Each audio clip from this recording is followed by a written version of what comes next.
ఈ కుక్క తన యజమాని చనిపోయిన 9 సంవత్సరాలు రోజూ ఎదురుచూసింది తెలుసా?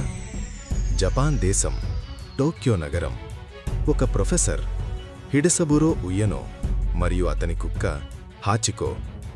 ప్రతిరోజూ ఉదయం ప్రొఫెసర్ ఆఫీస్కి వెళ్ళేటప్పుడు హాచికో అతన్ని రైల్వే స్టేషన్ వరకు పంపేది.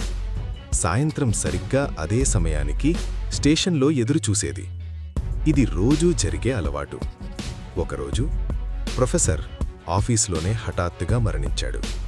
అతను ఇక ఎప్పటికీ రాడు. కాని హాచికోకి అది తెలియదు. మరుసటి రోజు కూడా స్టేషన్కి వచ్చింది, ఈ రోజైనా వస్తాడేమో అని.